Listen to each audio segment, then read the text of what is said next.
अस्सलाम वालेकुम, आप देख रहे हैं खरा सच। मेरा नाम मुबशर लुकमान है और आज वज़ीर आज़म का एक प्रोसीजर हुआ है। मैं प्रोसीजर ही कह सकता हूँ, मुझे नहीं पता वो क्या हुआ है, लेकिन गालिबन आखिरी खबरें आने तक उनको 4 स्टेंट्स पड़े हैं और वो लंदन में है। और मैं पता चला कि वहाँ पे बहुत लोग मौजूद हैं, दुआएं हो रही हैं, कोई इधर बकरे भी दे रहे हैं, सब कुछ करें। अल्लाह ताला उनको सेहत दे, अल्लाह ताला सबको सेहत दे। लेकिन मैं बताऊँ कि वज़ीर आज़म की वजह से कल तक मैं बड़ा परेशान था कि पता नहीं ये मुल्क कैसे चलेगा। कानूनी क्राइसिस आएगा, कॉन्स्टिट्यूशनल क्राइसिस होगा कि वो नहीं होंगे। तो फिर मुझे एहसास हुआ कि उनके होते हुए कौन सा यहाँ पे कोई अच्छा काम हो रहा है, कि अगर वो ना हुए तो कौन सा को बुरा ज़्यादा हो जाना है। यानी जिस डिपार्टमेंट में हम जाते हैं, जिस जगह पे हम जाते हैं, वहाँ पे कोई ना कोई कल जो है वो टेढ़ी होती है। अब सवाल ये पैदा होता है कि इस मुल्क में जितने बड़े अगर आपने फ्रॉड किए हों या किए हों तो आप उतने मोतबर हो जाते हैं। 20 रुपये चोरी करने वाला जो है वो जेल चला जाता है और थानेदार से छितर खाता रहता है और उसके लिए चाय भी मंगाता है। और अगर किसी घर चोरी हो जाए तो वो थाने में जाता है और अपने पैसे दे के तफ्तीश करवाता है उन थानेदारों से, और क्योंकि उनके पास बजट ही नहीं है बेचारों के पास। मैं पुलिस को नहीं कह रहा कि ख़राब है, बट उनके पास इन्वेस्टिगेशन का बजट ही नहीं है। द अदर थिंग इज़ कि आप जौन सी मर्जी जगह उठा लें, हाथ डाल लें, आपको वहाँ पे करप्शन मिलती है, आपको बैड गवर्नेंस मिलती है और आपको पता चलता है कि अगर इस मुल्क का कोई चला रहा है, इसको कोई चलाने वाला है, तो वो सिर्फ अल्लाह की ज़ात है। वरना हमने और हमारे ऊपर जितने भी लोग हैं उन्होंने को कसर नहीं छोड़ी है इस मुल्क को लूटने में, कसूटने में, भंबोड़ने में। आज आपको मैं 2-3 मिसालें दूंगा। मसले एक आपको बताता हूँ कि शाहीन एयरलाइन किस तरह गैर कानूनी तौर पर ऑपरेट कर रही है पाकिस्तान के अंदर। शाहीन एयरलाइंस गैर कानूनी तौर पर पाकिस्तान के अंदर ऑपरेट कर रही है और शाहीन के बहुत से तैयारे हैं जो सेफ ही नहीं है और जो एयर सेफ्टी के असूल जो हैं उनके ऊपर नहीं उतरते हैं। और पाकिस्तान में इसको आंखें बंद करके इसको उड़ने दिया जा रहा है, क्योंकि एविएशन के बहुत अरसा, कई साल आपको पता है ना कि कौन करता धरता रहे। जनाब शुजात अजीम जो वज़ीर आज़म की बड़े करीबी उनके दोस्त हैं, उसकी भी एक वजह है। उनके दोस्त क्यों हैं, करीबी क्यों हैं, वो भी मैं बता दूंगा आपको इस प्रोग्राम में अगर टाइम हुआ। लेकिन having said that, Shaheen airlines के अंदर जो मसाइल है वो तो आपको बताऊंगा। दानियाल अजीज़ साहब के डेट ऑफ बर्थ से भी प्रॉब्लम शुरू और उनकी फॉरेन नेशनलिटी भी निकल आई है। पता चला कि वो अमेरिकन नेशनल हैं। तो वो कैसे यहाँ पे पार्लियामेंटेरियन हैं, कैसे अपना कर रहे हैं काम।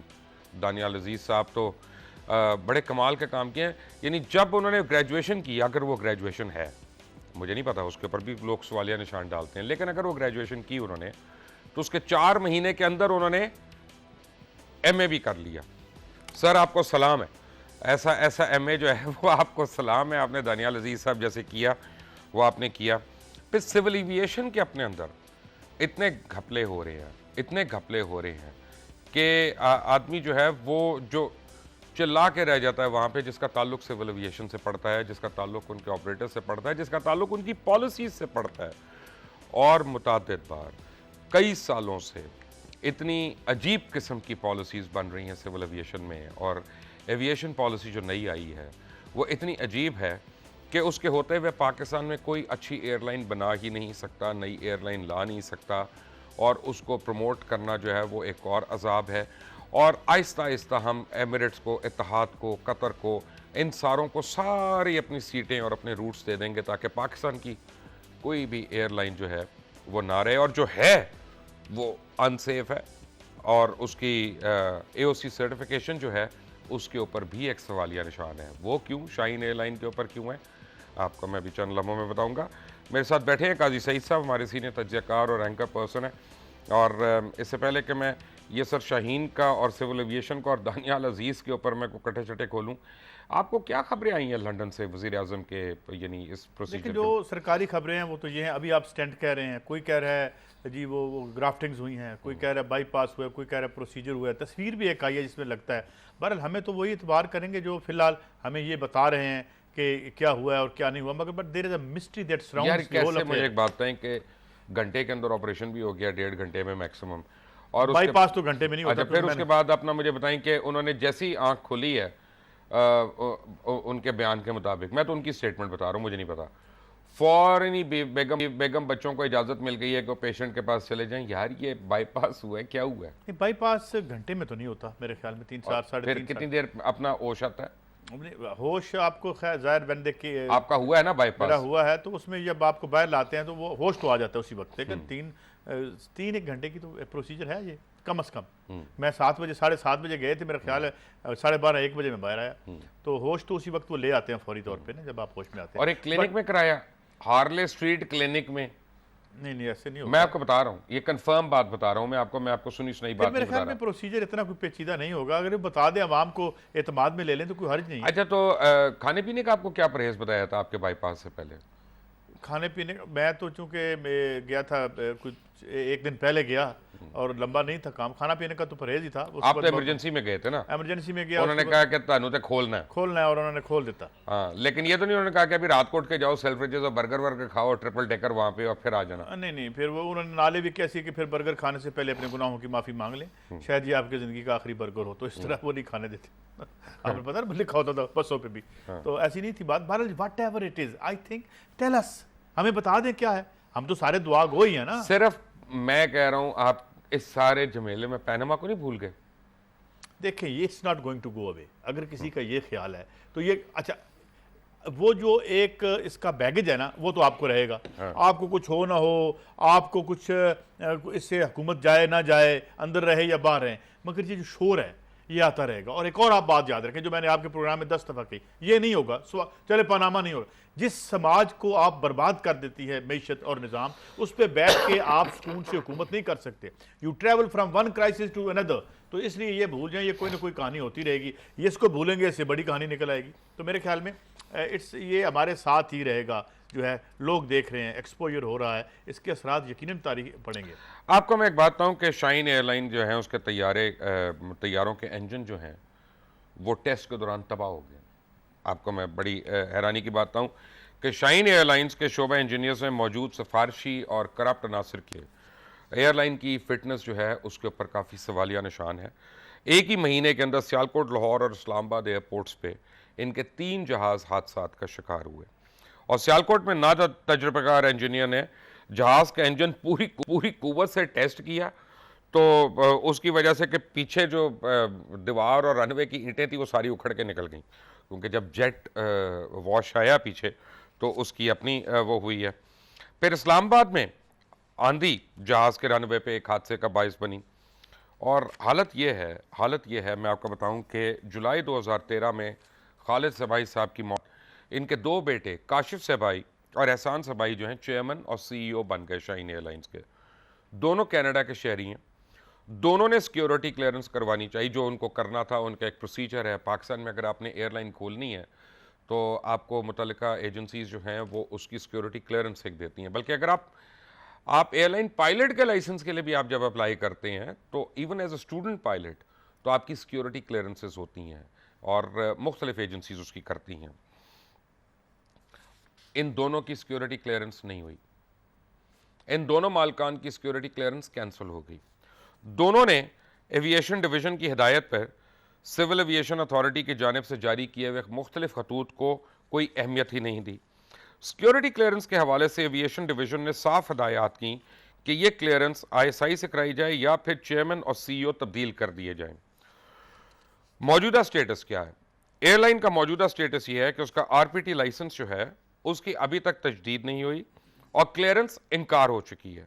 लेकिन एयरलाइन अभी भी Pakistan, middle east, UK, China और मलेशिया में अपनी परवाजें चला रही है।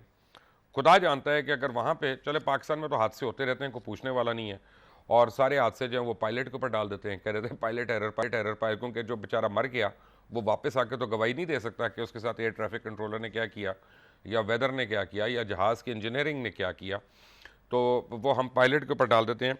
लेकिन अगर बाहर कोई अब हादसा हो जाता है खुदा न खास्ता, तो उससे पाकिस्तान की कितनी बदनामी होती है वो आप अंदाज़ा कर सकते हैं।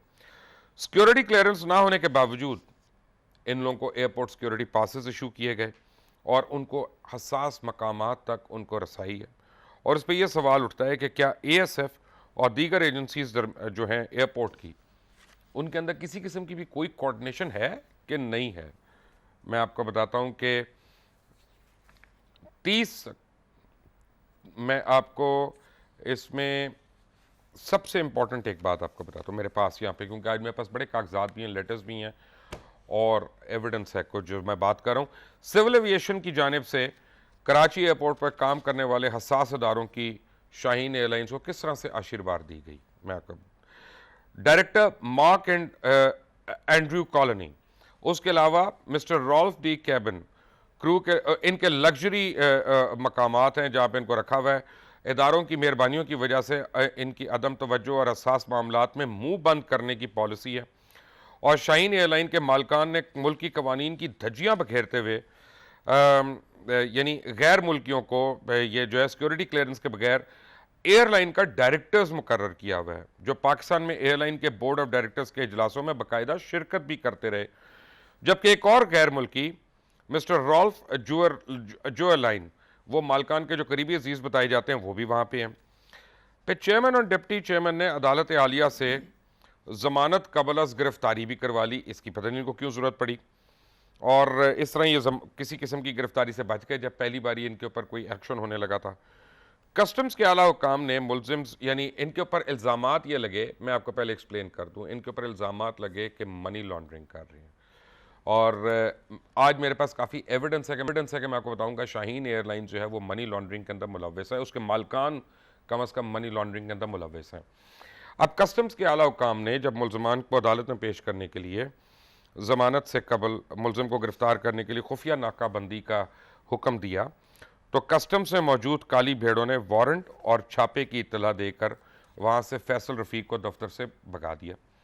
शाहीन एयरलाइन के मालकान ने 3 कंपनियों से 12 तैयारे लीज पे लिए और बाद इन नाकारा तैयारों की लीजिंग के दस्तावेजात में हेर फेर करके सिविल एविएशन हुकाम की, मैं यही कह सकता हूं उनकी मर्जी से, क्योंकि और कोई मुझे समझ नहीं आती बात, और बैंक हुकाम की मिली भगत से एयर वर्दीनेस का सर्टिफिकेट मिलते रहे और बाद इन तैयारों को खड़ा कर दिया गया और इनमें इंजन, कॉकपिट का सामान और सीटें और दीगर अशिया समेत निकाल के दूसरे तैयारों में खिलाफ कानून इस्तेमाल करके टैक्सों में भारी हेर फेर की। मैं आपको बताता हूँ ये क्या कर, कि अब आपका तैयारा खड़ा है, आप उस तैयारे को इसे टर्म कहते हैं पोचिंग, आप उसके इंस्ट्रूमेंट्स निकाल के और उसकी चीज़ें निकाल के आप दूसरे तैयारे को एयरवर्दी करने के चक्रों में रहते हैं और ये आप करते रहते हैं।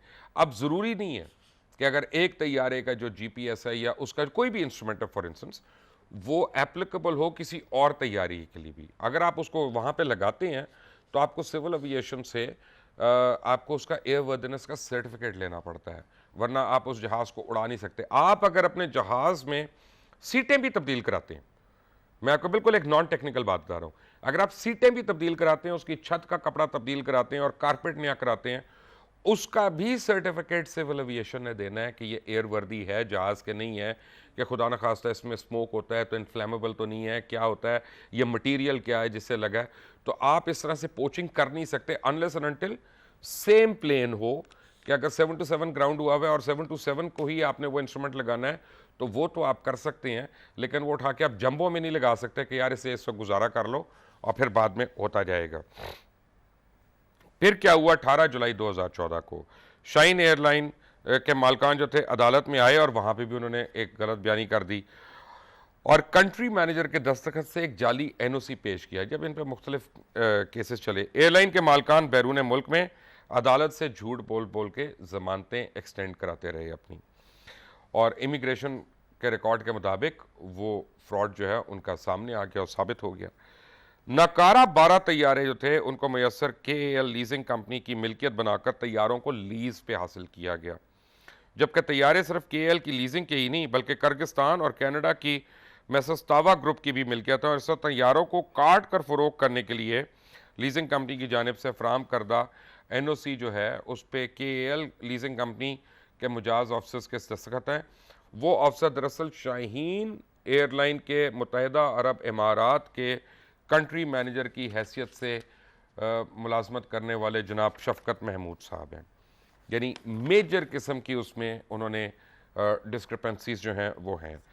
अब 30 अक्टूबर 2014 को काशिफ सिपाही chairman chief executive officer Shaheen airline को सेक्शन ऑफिसर इफ्तिखार अहमद की जानिब से एक लेटर लिखा गया। वो लेटर मैं आपकी स्क्रीन पर दिखाता हूँ। चीफ एग्जीक्यूटिव ऑफिसर डायरेक्टर के लिए काशिफ सिपाही चीफ एग्जीक्यूटिव और एहसान खालिद सिपाही डायरेक्टर को सिक्योरिटी एजेंसीज की तरफ से सिक्योरिटी वजूहात की बना पर NOC दिए जाने से इनकार कर दिया गया। नो ऑब्जेक्शन सर्टिफिकेट इनको नहीं मिला और फिर उनसे कहा गया कि आपसे दरखास्त है आप एडिशनल सेक्रेटरी सिविल एविएशन के रूबरू पेश हों। ऐसा नहीं हुआ। ये मुझे नहीं पता कि ये क्यों सिविल एविएशन अथॉरिटी जो है किन वजूहात की बिना पे शाहीन एयरलाइन के ऊपर इतनी मेहरबान है कि उसके मालकान को, उसके डायरेक्टर्स को, उसके गैर मुल्की डायरेक्टर्स को जब एनओसीज नहीं मिले, सिक्योरिटी क्लियरेंसेस नहीं मिली, वो क्यों उनको इस मुल्क में ऑपरेट करने दे रहे हैं। और जो उनकी पोचिंग हो रही है एयरक्राफ्ट की, जिनसे एयरवर्दीनेस जो है उनकी, वो उसके ऊपर एक बहुत बड़ा सवालिया निशान है और उसको वो बिल्कुल इग्नोर कैसे कर रहे हैं। और सबसे बड़ी बात यह है कि शाहीन एयरलाइंस के जो मौजूदा जहाज़ हैं, मुझे एक यानी अब सिविल एविएशन के अंदर एक साहब ने मुझे बताई जिनका ताल्लुक़ है ऑब्वियसली इस सारे डिपार्टमेंट से, कि इनके मुख्तलिफ जहाज़ों के ऊपर SBs लगी हुई हैं। असूलन उनको ग्राउंड होना चाहिए, उनको उड़ना नहीं चाहिए, लेकिन कोई ना कोई काली भेड़ें हैं ऊपर जो उनको इजाज़त दे देती हैं और उनको उड़ने देती हैं। आप याद करें, आज से तकरीबन 2.25 साल पहले मैंने आपको खरा सच में दिखाया था ATR के अंदर, PIA के जो ATRs हैं, 7 ATRs, एक तो क्रैश हो गया था, 7 के 7 ATRs जो हैं ये उनमें वो एयरवर्दी नहीं थे। उनके प्रोपेलर्स उन्होंने यहीं पे जो हैं और DISs वगैरह उनको यहीं पे फिक्स किया था, जबकि ATR बनाने वाली कंपनी ने इनको ना उनका लाइसेंस दिया था, ना उसकी इजाज़त दी थी, और मुसाफिरों की ज़िंदगियों को ये ख़तरे में डालते रहे और प्रोपेलर ब्लेड्स वगैरह जो हैं वो करते रहे। 1 साल तक PIA जो है हमारी इस बात को डिनाई करता रहा। 1 साल के बाद सिविल एविएशन और PIA की एक मीटिंग हुई। उस मीटिंग के मिनट्स ही मैंने आपको दिखाए थे स्क्रीन के ऊपर, और जिसमें सिविल एविएशन की तरफ से बड़ी सरसनिश की गई और उन्होंने कहा कि ये जहाज़ एयरवर्दी नहीं है। और फिर PIA ने उन प्रोपेलर विंग्स को उनको बाहर भेजना शुरू किया और उनकी रिपेयर वगैरह कराई जिस तरह से उनकी होनी थी। लेकिन जो शाहीन एयरलाइन के ऊपर इस वक्त एक बहुत बड़ा इल्ज़ाम है सर, वो ये है कि तकरीबन पिछले 1 साल में 1 बिलियन से ज़्यादा की मनी लॉन्ड्रिंग कर चुकी है। और आज मैं आपसे वो एविडेंस शेयर करने लगा हूँ काजी सईद साहब, आपसे और नाजरीन से, कि आप लोगों के रोंगटे खड़े हो जाएंगे। सबसे पहले 16 मई 2014 को ये खबरें सामने आई कि शाहीन एयरलाइन वाले जो हैं वो मनी लॉन्ड्रिंग के अंदर मुलव्वस हैं। इनके जो कराची हेड ऑफिस है, बैरून मुल्क शोबा अकाउंट्स है, उनमें तैनात अफसर जो हैं, जब ये खबरें आई तो उनको फौरी तौर पर ट्रांसफ़र कर दिया गया और उनकी जगह ना अपने बड़े करीबी साथियों को लगा दिया गया कि ये जो है ना मुंह अपने बंद रखेंगे, ज़ुबानें बंद रखेंगे, रिश्तेदारों को, अजीज़ों को उनको तैनात किया गया।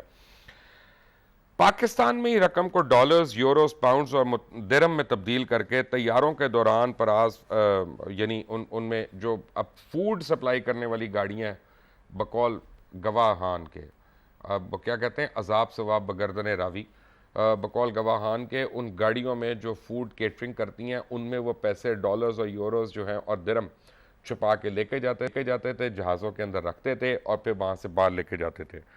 अब आपको मैं एक चीज़ दिखाता हूँ, यह ज़रा खौफनाक चीज़ है, कल इसको भी आएगा कि बड़ी ऑर्गेनाइज मनी लॉन्ड्रिंग की शाहीन एयरलाइन है। शाहीन एयरलाइन ने क्या किया कि एक टेक्सटाइल मिल और एक ट्रैवल एजेंसी के ज़रिए रकम बैरून मुल्क यानी मुंतकिल करके 1 अरब से ज़्यादा की मनी लॉन्ड्रिंग की। मैं आपकी स्क्रीन पे जो दिखा रहा हूँ, मैं आपकी स्क्रीन पे वो शीट्स दिखा रहा हूँ जिसमें डेट्स हैं, जिसमें बैंक्स के नाम हैं, जिसमें अमाउंट्स हैं जो दुबई के अंदर और दीगर जगहों पे जाके जो है ना वो ट्रांसफ़र की गई, और पर डेट, पर चेक, और चेक नंबर्स हैं और अमाउंट नंबर्स हैं कि किस किस तरह से किस किस तारीख को वहाँ पे डाली गई। अब जब आप इसको टैली करेंगे FDR के रिकॉर्ड से, तो ये आपको यहाँ पे एयरलाइन की इनकम में नज़र नहीं आएंगे और इनके ऊपर कोई टैक्सेस भी नहीं दिए हुए, ना ये इनकम डिक्लेयर की हुई है। हुआ क्या कि डॉक्यूमेंट्स के मुताबिक स्पिनटेक्स टेक्सटाइल्स और खैबर ट्रैवल एजेंसी, इनको शाहीन एयरलाइन ने पाकिस्तान में भारी रकूम अदा की और फिर UAE में ये रकूम जो है वो उनसे ले ली। पहले उन्होंने स्पिनटेक्स टेक्सटाइल के जरिए 67,70,325 दिरहम यानी 18 करोड़ से जायद की, मैं कहूँगा मनी लॉन्ड्रिंग, क्योंकि अगर आप अनडिक्लेयर्ड पैसे भेजते हैं तो वो मेरे किताब में तो मनी लॉन्ड्रिंग के ज़ुमरे में आता है। लेकिन 4 मार्च 2012 से 11 अप्रैल की ट्रांजैक्शंस जो हैं वो मैं आपको आपकी स्क्रीन पर पहले दिखा दूं। फिर उन्होंने खैबर ट्रैवल और स्पिनटेक्स के साथ दोनों को इस्तेमाल किया, बार बार ये रकूम भिजवाई गई और वसूल की गई, और 1 अरब की मनी लॉन्ड्रिंग के लिए जिन बैंक्स को इस्तेमाल किया गया उनमें HBL, मशरिक बैंक, NBD, एमिरेट्स और SCB शामिल है। इतनी बड़ी मनी लॉन्ड्रिंग हो रही है और हुई, FIA और नैब जैसे सारे इदारे खामोश हैं। अयान अली $5 लाख के साथ पकड़ी गई और अयान अली आज तक, आप माने या ना माने, वो धक्के खा रही है, बाकायदा धक्के खा रही, कभी एक अदालत, कभी दूसरी अदालत, कभी ECL के लिए, कभी कहीं। लेकिन इतनी ऑर्गेनाइज मनी लॉन्ड्रिंग जिसके सबूत भी सामने आ जाएं, FIA खामोश हो, नैब खामोश हो, दीगर इदारे खामोश हों, और जब NOC ना हो और जब सिक्योरिटी क्लियरेंसेस ना हो उन लोगों को, और वो एयरलाइन पाकिस्तान के अंदर चला रहे हों और जहाज़ों के अंदर भी SBs हों, उसके मतलब मियाँ नवाज शरीफ या उनके दीगर जो महकूम इदारे हैं उनकी गवर्नेंस के मतलब क्या कहेंगे? काजी सईद, एक ब्रेक के बाद ब्रेक।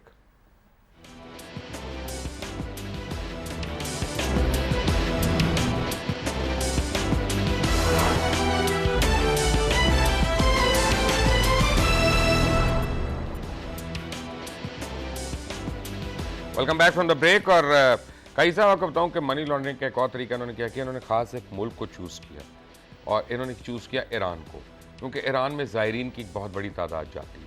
अच्छा, ईरान में ज़ायरीन को बड़े क्या कहते हैं, हुर्मत वाली निगाह से देखा जाता है और उनको ज़्यादा वो तंग नहीं करते, ना तलाशियाँ वगैरह लेते हैं। तो वहाँ पे क्या करते थे कि ये लोग वहाँ पे क्रू के हवाले करते थे, जो पेमेंट्स वगैरह इनको वहाँ से मौसूल होती थी वो लेके आते थे और दीगर फ़्लाइटों पे दुबई वगैरह उनको भिजवा देते थे। एक ईमेल आपको नाजरीन को मैं स्क्रीन पर दिखाता हूँ।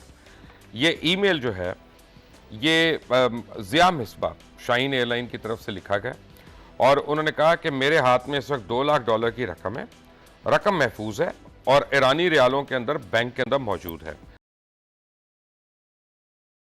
के लिए तैयार हूँ। ताहम सर, मैं ये रकम भेजने के बाद महफूज रकम को अपडेट करूँगा। मज़ीद मैं इस बात को भी यकीनी बनाना चाहता हूँ कि मुस्तकबिल में हमें बड़ी रकम स्टेशन पर नहीं रखनी चाहिए और मैं आपको वक्तन फ़वक्तन इसके बारे में अपडेट करता रहूँगा और मैं ईमेल की बजाय टेलीफोनिक बात की दरख्वास्त करता हूँ। Regards, Zia Misbah, Shaheen airline Mashhad, number 0089379336779। Zia Misbah साहब, अपनी ईमेल आप स्क्रीन पे चेक करें और मुझे ज़रूर बताइएगा कि ये ईमेल, या पूछिएगा कम से कम आके कि मैंने कैसे हासिल की। ये भी बड़ी कहानी है। क्यों जी? देखिए जी, ऑफशोर कंपनी, ये जो आप मनी लॉन्ड्रिंग कह रहे हैं और ऑफशोर ये तो आप स्टेटस सिंबल बन गए। ये कोई काबिल गिरफ्त जुर्म नहीं रहे और हमने साबित कर दिया कि काबिल गिरफ्त जुर्म नहीं रहे। मगर ये जो दूसरी आपने कहानी सुनी, मैं तो बड़ा कमज़ोर दिल का आदमी हूँ, कभी कभी जहाज़ में बैठता हूँ। मुझे याद है बचपन में हम जो बसें चला करती थी उस पर लिखा होता था कि सवार होने से पहले गुनाहों की माफ़ी मांग लें, शायद ये आपकी ज़िंदगी का आखिरी सफ़र हो। क्या आप याद हो गए?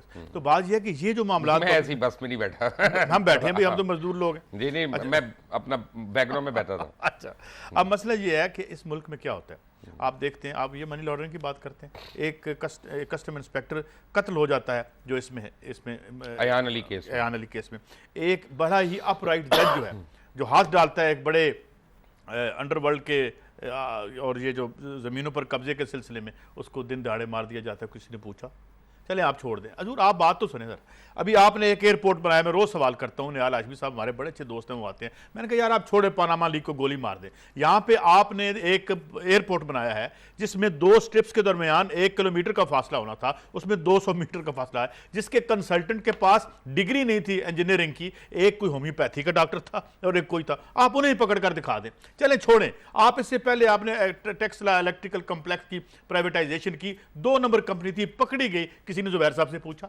तो मेरे ख्याल में बात यह है कि ये इसका कानून ही बना दें ताकि ना हम बात करें, यहाँ पे कोई एंटरटेनमेंट का प्रोग्राम कर लिया करें, कुछ 2-4 मखौलिए बुला लें, हम भी शाम को लोगों को हंसाया करें, ये हम बंद कर दें। ये जो जोक है और जो मजाक हमारे साथ हो रहा है, मतलब कोई चले पनामा लीक्स किसकी थी किसकी नहीं मिलेंगी, और वो जो आपने मैंने सबसे पहले टीवी पे कहा था कुछ नहीं होना, और कुछ नहीं हुआ और हो भी नहीं सकता। ये आपस में जो उन्होंने बना दी है कंपनियां, ये अब नूरा मुज़ाकरात चल रहे हैं, आपस में चलते रहेंगे। तो ये है सिलसिला। और उसमें सबसे तकलीफ दे बात यह है कि जो खबरें आ रही हैं, सबसे खबर कहाँ गई? अभी 11 रुपये का पेट्रोल या 9 रुपये बढ़ा रहे हैं, आप स्लैब कर रहे हैं, तो आम लोगों को कुचल रहे हैं। इसके साफत हो या सियासत हो, किसी आम आदमी की कहानी नहीं आ रही। अब यही है कि ऑपरेशन हुआ है, ऑपरेशन नहीं हुआ, पनामा लीक्स हुई हैं, नहीं हुई। This is very sad and it's an insult to our intelligence. आपको मैं बताता हूँ एक और इंसल्ट है इंटेलिजेंस को, और वो ये है कि शाहीन एयरलाइन सिविल एविएशन हुकाम की मिली भगत से कराची में क्रू हट के नाम पर करोड़ों रुपया जो है वो वहाँ पे खा चुकी है। क्रू के नाम पे जो जगह ली गई, वहाँ पे उनके लिए सिमुलेटर वगैरह लगने थे, उनके लिए ट्रेनिंग्स होनी थी, उनकी अकोमोडेशन होनी थी, वहाँ चेयरमैन ने अपना रेजिडेंस बना ली। अच्छा, अब यह है कि वहाँ पे गैर मुल्की बड़े आते हैं और वहाँ पे क्रेजी नाइट्स के नाम से वीकेंड्स को पार्टीज़ वगैरह मुनक्किद होती हैं। जब क्या कहते हैं कि बैरून मुल्क से आने वाले जो गैर मुल्की दोस्त हैं उनको यहाँ पे ठहराया जाता है। कुछ दोस्तों के तो पासपोर्ट्स तक मुझे मिल गए हैं, तो मैं प्रूफ के तौर पे वो भी दे रहा हूँ, सामने आपके स्क्रीन पे आपको नज़र आ जाएगा। और इन लोगों का मुताद्दिद रिकॉर्ड मौजूद है पाकिस्तान में आने और जाने का। देखिए, फ़्लाइट सेफ्टी जो है वो लार्जली कॉम्प्रोमाइज़ हो रही है, रेजिडेंस जो है वो इमोरल एक्टिविटीज़ का एक हब बन गई है। एयरलाइन सेलिंग जो है फॉरेन रूट्स वायलेशन, यानी सिविल एविएशन की वायलेशन पे फॉरेन रूट्स को वो सेल कर रही है और दूसरी एयरलाइंस को वहाँ पे दे रही है। अच्छा, फिर एक्चुअल ट्रैवल लोड भी नहीं दिखा रहे। जैसे ईरान के अगर डेटा मंगा लें आपके वहाँ से वापसी का लोड क्या है, तो आपको मेरी बात सारी पता चल जाएगी कि एक्चुअल क्या है। अब ये government of Pakistan collectorate of customs जो है उनका एक शो कॉज नोटिस मेरे पास मौजूद है, बस उन्होंने शाहीन एयरलाइन को भेजा और उन्होंने 47 जहाज़ मुख्तलिफ लीज़ों पे दरामद करवाए, लेकिन इनमें से 12 जहाज़ों का इस्तेमाल करने की बजाय खिलाफ कानून उनके पुर्जे निकाल कर दूसरे जहाज़ों में लगा दिए। अब आप जाना अगली बारी ट्रैवल करना बड़ा सोच के, ये उस बस में तो फिर भी शायद आपने टाई रॉड खोल दिया तो साइड पे रुक जाएंगे। इन जहाज़ों को बाद में फ्रॉड के जरिए तोड़कर कबाड़ियों को भी दे दिया गया और इस तरह कौमी खजाने को 41,450 मिलियन का नुकसान भी पहुंचा। जो तैयारे इन्होंने लीज करवाए थे कस्टम्स को बगैर इन्फॉर्म किए उन्होंने उनको स्क्रैप करना शुरू कर दिया। टीम ने मुआयना किया तो पता चला, अब मैं जहाज़ों की रजिस्ट्रेशन नंबर्स में आपकी ज़ुबान में बताता हूँ, मैं एयरलाइन की नहीं, मसलन AP जो है, AP अगर एयरलाइन ज़ुबान में मैं बोलूँगा तो वह अल्फ़ा पापा, तो मैं अब normal AP BH AP BHC AP BI AP BH AP BIU AP BIT AP BIS AP BIK और AP BHA AP BIR और AP BIQ ये मुकम्मल हालत में मौजूद ही नहीं है ये जहाज़ जो है। और फिर इंकशाफ हुआ कि शाहीन एयर ने स्क्रैप डीलर्स 5 जहाज़ों को 1.55 मिलियन फ़ी जहाज़ के अप्रूव किया था और सेक्शन 168/1 के तहत शाहीन एयरलाइंस को नोटिस भेजा गया और फिर इस केस की एक FIR भी कट गई। एयर फ्रेट यूनिट के असिस्टेंट कंट्रोलर और अप्रेजिंग ऑफिसर्स जो हैं मुश्तमिल टीम ने इन्वेस्टिगेशन शुरू की, तो उस दौरान शाहीन एयरलाइन ने सिंध हाई कोर्ट कराची में FIR को क्वाश करने की एक दरख्वास्त दे दी और एहसान खालिद सबाई चेयरमैन एयरलाइन और खालिद का सबाई जो थे CEO, उन्होंने सिंध हाई कोर्ट से कबल अज़ गिरफ्तारी जमानत ले ली। जो इन्वेस्टिगेशन की गई उसके मुताबिक शाहीन एयरलाइन ने सादिक आवान के साथ 5 जहाज़ों के स्क्रैप में 15,50,000 फ़ी जहाज़ के हिसाब से डील की और इसकी फाइनल अप्रूवल चेयरमैन और CEO ने दी और उस अप्रूवल में एयरलाइन के डिप्टी मैनेजिंग डायरेक्टर फैसल रफ़ीक भी शामिल थे और गैर कानूनी तौर पर सिविल एविएशन से और एयरपोर्ट सिक्योरिटी फोर्स से बगैर इजाज़त लिए लोगों को जिन्ना इंटरनेशनल एयरपोर्ट पर जहाज़ों की तोड़ फोड़ और स्क्रैप ले जाने की इजाज़त दे दी। एक जहाज़ जिसका रजिस्ट्रेशन नंबर APBHG है उसको 2013 में डिस्पोज ऑफ किया। इससे group captain retired Syed Yusuf chief director जो थे प्रोक्योरमेंट एंड लॉजिस्टिक के, उनसे सवाल किए गए और मुतल्लिका दस्तावेज़ात हासिल की गई जिससे पता चला कि यूसुफ साहब ने शाहीन एयरलाइन की गैर कानूनी मामलात दूसरे लोगों के ताउन से तय किए। फिर उन्होंने और भी जहाज़ों को स्क्रैप किया। अब ये सब कुछ हो रहा है और हाई कोर्ट से कबल ज़मानी गिरफ्तारी, उनको बेल भी मिल जाती है, सब कुछ। इन जितना बड़ा चोर है उसको तहफ़्फ़ुज़ ही तहफ़्फ़ुज़ मिल रहा है इस मुल्क में। वो क्वाइट ऑब्वियस है। उसकी वजह यह है कि यहाँ पे देखें, यहाँ पे छोटी मोटी चोरी के जो हैं वो मुजरिम पकड़े जाते हैं, वो मोबाइल चोरी वाला चित्र भी पड़ते हैं, लेकिन ये जहाँ पे इतना बड़ा पैसा इन्वॉल्व है वहाँ पे आप देखें ना। अब सवाल ये है कि आप मुझे बताएं, मुझे ज़रा गौर करें, जो आपने स्टोरी की 73 था, 63 करोड़ रुपया एक आदमी के घर से निकलता है जी। और ये ना समझें आप, ये PSDP था, आवाम का पैसा था और ये हुजूर एक सेक्रेटरी हैं, एक सूबे में वो सेक्रेटरी फाइनेंस हैं, अभी बहुत से और भी सेक्रेटरी हैं। अच्छा मुझे चले ये बताएं, ये कितने दिन का केस है? आपने अखबारें पढ़ रहे हैं, क्या हुआ उसका? हमें पता चला हासिल गलत या सही मुझे नहीं पता, हासिल बजिंजो साहब की वो जो उस पर लगे थे मुबैना तौर पे सोशल मीडिया पे वैसे बात आई। अब वो किधर के लांगू साहब जो कि वो मशीर हैं उनके कहाँ गए? अच्छा, ये पैसा सिर्फ उन्होंने रईसानी साहब ने ज़ाती तौर पर खा जाना था या इसके डांडे कहाँ तक जाके बड़ी वो नेशनलिस्ट गवर्नमेंट लेके आए हैं? हम बलूचिस्तान में बड़े नेशनलिस्ट आ गए हैं माशाल्लाह, मालिक साहब आ गए हैं, मिडिल क्लास की लीडरशिप आ गई है।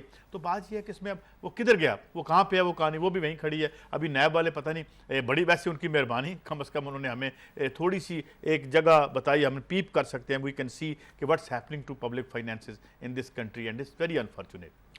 आप मुझसे बात कर रहे थे ना कि सेफ्टी की, आपको एक बात बताता हूँ कि एमिरेट्स ने कुछ अर्सा पहले पाकिस्तान के तमाम एयरपोर्ट्स का मुआयना किया और उन्होंने कहा कि पाकिस्तान में कोई एक एयरपोर्ट नहीं है जहाँ 380 लैंड कर सके। जब लैंड कर जाएगा तो फिर टैक्सी नहीं कर सकता। आपके सारे एयरपोर्ट जो उन्होंने रिजेक्ट कर दिए, क्योंकि टेक्निकली, मैं टेक्निकल बात कर रहा हूँ, टेक्निकली आपने गैर कानूनी तौर पे वहाँ पे इतनी कॉलोनीज बना ली हैं, कहीं पे अस्करी 10 है तो कहीं पे फैल्कन है तो कहीं पे कुछ है, और उनके साथ ही कूड़ों के इतने ढेर लगे हुए हैं कि परसों जब मैं इस्लामाबाद जा रहा था तो लाहौर के एक 2 मेन रनवेज हैं, एक 36 राइट है और एक 36 लेफ्ट है। मैं बिला मुबालगा आपको बता रहा हूँ कि पता मैं गलत बयानी नहीं करता है, 36 लेफ्ट के ऊपर जो है कम से कम 150 से 200 चीलें जो है रनवे के ऊपर थी, यानी उड़ नहीं रही थी, खड़ी हुई थी, बैठी हुई थी, और उनको आदत सी हो गई हुई है वहाँ पे, क्योंकि कूड़े कितने डंप्स है ना उसके इर्द गिर्द के वहाँ पे। और जब मेरे से पहले एक जहाज़ लैंड हुआ और मैं वो 36 राइट पे, तो मैं दुआ कर रहा था कि ये मुझे 36 राइट से ही उड़वाएगा, लेकिन एयर ट्रैफिक कंट्रोलर की मेहरबानी, उसने 36 लेफ्ट से मुझे टेक ऑफ का कहा।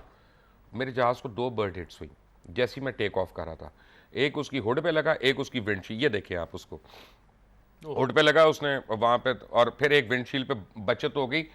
टेक ऑफ करते हुए अगर आपको बर्ड हिट होती है तो वो सबसे डेंजरस चीज़ होती है, वो अल्लाह ने करम कर दिया, बचत हो गई, टेक ऑफ होते हुआ, हाँ, और हम निकल गए।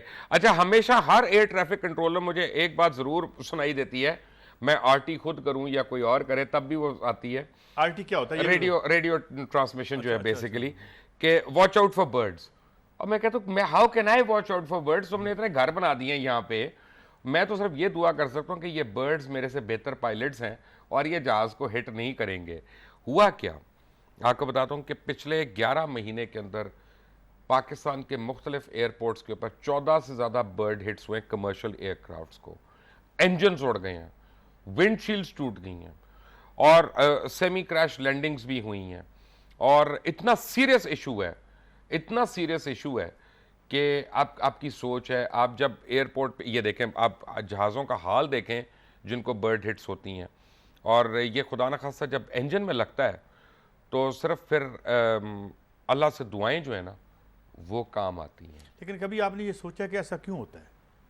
यहाँ पे घर इसलिए नहीं बनाए जाते कि आप उसमें रहें, बुनियादी मकसद प्रॉफिट होता है और नाजायज़ प्रॉफिट होता है। यहाँ पे ज़राए पैदावार को इस तरह से नहीं बरता जाता कि आपके मुसाफिर जो हैं वो अच्छी तरीके से सफ़र कर सकें, वहाँ से माल निकालना होता है और मैक्सिमम माल निकालना होता है। और ये पूरी दुनिया में और हवालों से भी हुआ, मगर हमारे यहाँ ज़्यादा बदकिस्मती सी हुआ है कि हमने हर चीज़ को, जब रियासत ने हाथ साफ़ कर लिया, और ख़ास तौर पर जब हमने अपने साथ साथ निजी कारोबार चलाए, साथ कार्य से रियासत चलाया, तो उसमें जब ये कॉन्फ्लिक्ट ऑफ इंटरेस्ट आई तो उसमें यह हुआ कि फिर ज़ाहिर है लालच की तो कोई इंतहा नहीं है। उसके बाद जितने भी आपने काम किए वो आपने फलाए। देखें आपने यहाँ पे प्रॉब्लम क्या आ गया कि यहाँ पे जो भी चीज़ है, मिसाल के तौर पे आपने घड़ी पहनी हुई है, ये घड़ी इसलिए नहीं बनाई किसी ने कि आपने टाइम देख लें, आप उसने इसलिए बनाई, उसने दिहाड़ी लगा माल बनाया इसमें से। तो जब तक ये रियलाइजेशन नहीं होती कि बहुत से काम आपको माल बनाने के लिए नहीं करने, एजुकेशन, हेल्थ, आपकी सिक्योरिटी, आपका घर, आपकी रोटी, ये जो रियासत के फरीजे थे ये आपने ख़त्म करके उन माफियाज और उन कार्टल्स के हाथ में दे दिए, तो फिर यही होगा, फिर वहाँ पे चीलें बैठेंगी। आपका क्या ख्याल है? कई सही साहब, जो है ना, एक ब्रेक लेनी है, लेकिन ब्रेक से आऊँगा तो आपके एक दोस्त तूत मुझे बताने हैं, बुरा ना मनाइएगा। मेरे कोई आपके बड़े दोस्त हैं और बड़े पहुँचे हुए और अपना लंबे लंबे हाथ हैं आपके, वैसे आप मासूम लगते हैं, लेकिन दानियाल अजीज़ और दानियाल अजीज़ के कुछ फ्रॉड्स एक ब्रेक के बाद। Take a break.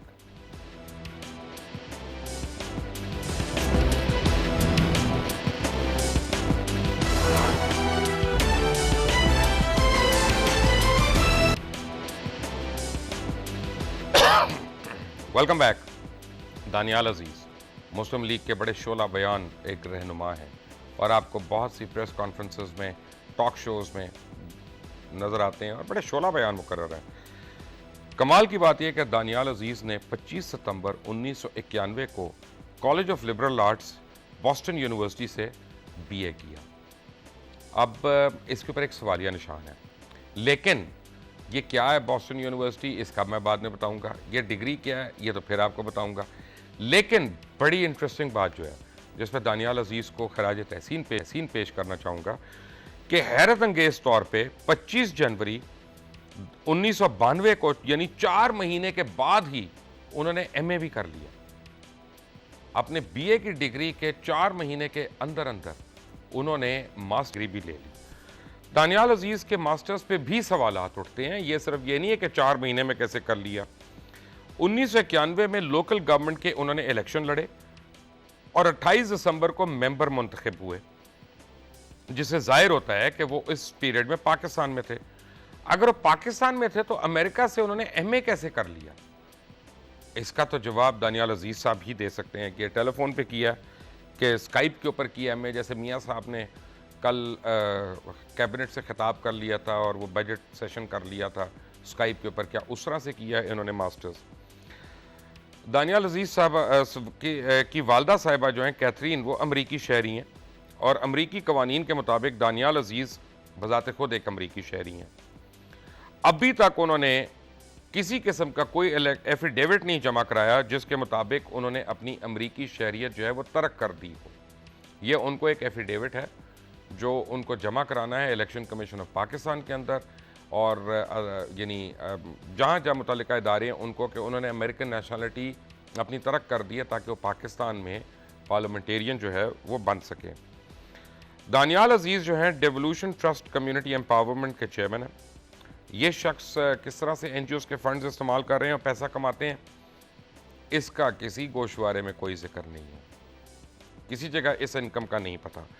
उससे साबित ही होता है कि ये आर्टिकल 62 और 63 के ऊपर ज़रा इनकी क्वालिफिकेशंस के ऊपर सवालिया निशानात जो हैं और उंगलियां उठती हैं। दानियाल अजीज़ साहब ने पाकिस्तान भर में जीवे पाकिस्तान और जीवे मकामी हुकूमत के नाम से सारे पाकिस्तान में रैलीज़ भी मुनक्किद करवाईं, लेकिन अभी तक उन्होंने ये नहीं बताया कि इन रैलीज़ की फंडिंग्स कहाँ से हुई और इन रैलीज़ पे कसीर सरमाया जो खर्च हुआ उनसे ये खर्चा उन्होंने नहीं बताया कि ये कहाँ से उनको मिला और इस पे छुपाया। आपकी स्क्रीन पे जो मैं दिखा रहा हूँ मोहम्मद तारिक अनीस साहब की जानिब से इलेक्शन कमीशन ऑफ पाकिस्तान में दायर की गई एक पिटीशन नंबर 133/2013 देख रहे हैं।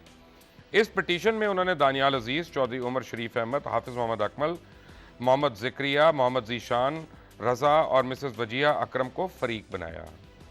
ये पिटीशन जो है इसकी सदा है कि तमाम के तमाम फरीक नारोवाल के हल्का NA 116 से 2013 के इलेक्शन लड़े और रिस्पॉन्डेंट यानी एक दानियाल अजीज़ की वालदा जो हैं वो अमरीकी शहरी हैं और उनका बेटा भी अमरीकी शहरी है और उन्होंने अभी तक अपनी अमरीकी शहरियत मनसूखी से मुतल्लिक कोई एफिडेविट नहीं जमा कराया और अमरीकी शहरियत छुपाकर बददियानती का सबूत दिया है।